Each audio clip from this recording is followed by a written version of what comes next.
It's called Unknown Number. Oh, dude, I It's was gonna watch that.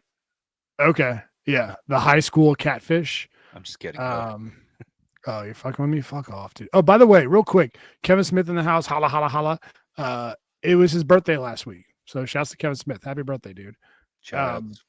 but yeah, so this is a documentary, true crime documentary about these where did it take place? Some like tiny town in middle America, and it's this crew of high school kids. This one uh, athletic kid who everybody liked, who had a girlfriend who was she was alright, you know what I'm saying? But Wait. she there You I just want to clarify. These are high schoolers. I mean, I think she may be a senior, you know, so I can say by the way, when I say I mean like at sports. What did you think I was saying? No, I was just checking. Okay, yeah, yeah. No, she's I at volleyball. Um, but but she so they're dating, right? And She's they're high at getting good yeah, grades. yeah, yeah. Her fastball is I in softball, you know. Uh um but uh so they're dating, they're nice, cute, wholesome little white high school couple. And all of a sudden they get these texts from this quote unquote unknown number. Um, and it's like, Dylan doesn't like you. He thinks you're ugly and he can't wait to break up with you. And it's not like it's it's from an app that generates new numbers every time it texts them, so they can't block it. So it's like the longer this goes on, the more like heinous the texts get. Like Dylan, I don't even know if his name's Dylan, but Dylan uh, is so over you. He wants a girl that sucks and fucks, not one that's a super prude like you. Nobody wants to see your flat anorexic ass walking around. He can't wait to be done with you. Damn. Like crazy shit. Yeah. Um, Girls are and so mean, dude. I know, dude. I know. And dude, like it's saying crazy. Like they'll get pictures in these texts of like Christmas morning. I can't believe you got him this gift. What a fucking bitch. Like, he doesn't want this shit. You're the worst girlfriend. Like, crazy shit. So they're like, who the fuck is this? Well, how is she everywhere? How does she know where we are? And she's like, whoever is texting is leaving little, like, planting little seeds here and there as it, like, little clues as to who it is. Like, I can't believe Lauren thinks she's good at basketball. I scored 12 points last game. She only, you know what I mean? They're saying shit like that and leading them down a trail of like, oh, we found out who it is. And then they'll have like a 3-month investigation with some poor high school chick who's like, I have no idea who, take my phone, take everything. I have no idea what you're talking about. Um, so this goes on for like over over a year and a half. They're just getting, and they broke up. Poor Dylan and Lauren broke up because they couldn't. Their relationship was not strong enough to last throughout all that. And Everybody thought they were going to be high school sweethearts, but yeah, think again. and so they broke up, but the texter still like the texter got what she wanted. Lauren and Dylan broke up, but she's still going after Lauren. Like, you're fucking ugly. No one loves you. You know what I mean? Kill yourself. Telling her to kill herself. Shit like that. And the dumb fucking redneck cops in wherever they're at could not put together a process to figure out what was happening. You know, other than like interrogating some poor high school girl for 3 months, and then moving on to the next, they could not figure it out. So they reach out to the FBI after like almost 2 years, and they're like, "Oh, excuse me, do you know how to figure out who's texted from this random app that keeps generating new numbers?" And and the FBI guy's like, "Yeah, you fucking, you hillbillies, of course." And so he comes through, and he's like taking a look at it. He reaches out to Verizon. Verizon uh sends a warrant to Verizon. They get the IP addresses Well, and all that shit. you know what happened when they reached out to Verizon? What? Hello, my name is Michael. Yeah. How can Hello, Verizon help you today? this is Mark Wahlberg. How can I help you today? I am speaking from my house. Uh,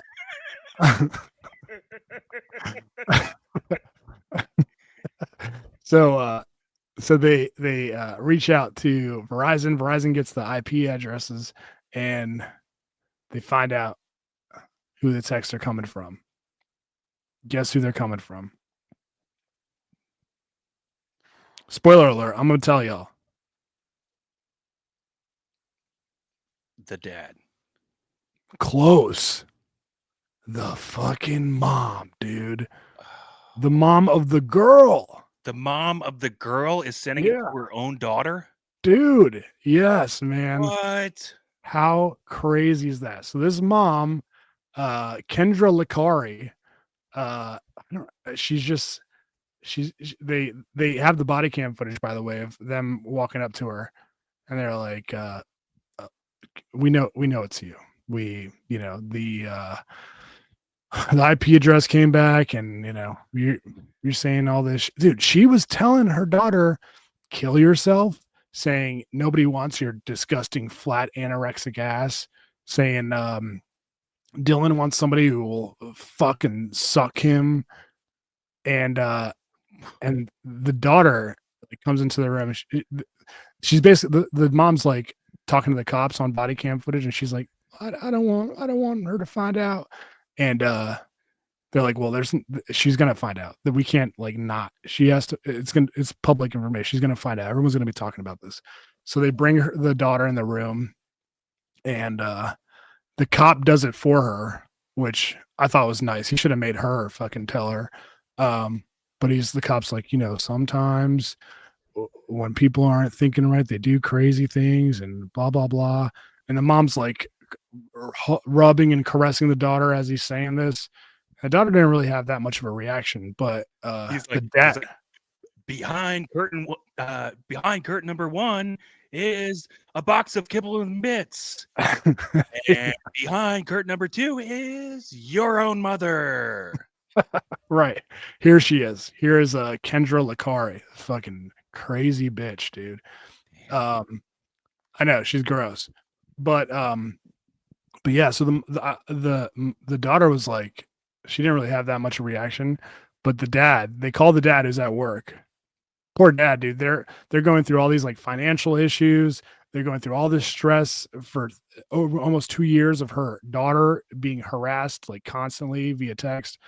And they call it dad, and he's like all hyped because they're like, we think we found out who it is, and he's like, oh hell yeah, and they're like, it's your wife, and he comes home and Like, I'm gonna kill her. Oh, I didn't mean that. I didn't mean that.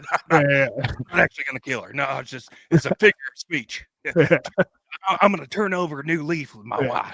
wife. We say that all the time to each other, but he's so he comes home and he's like, uh, he's asking her what happened, and she says that he's like, what about the job you said you had? And she's lying about some job she said she had, all this stuff. And he was like, you got to go. You got to go. You got to get out of here. And so the cops like made sure that she was out of the house. Um, she went to trial. I forget how long she went to jail for or prison, Wait a but second. What is the charge exactly? Is it I, online bullying, or it's not online? It's her phone via text message. So I harassment, think I it's guess. like stalking, like maybe felony stalking. Damn, felony Um, stalking of your own daughter. That is crazy. Well, you got to remember there are lots of other kids involved with these texts. Um, let me see. Yeah, felony stalking.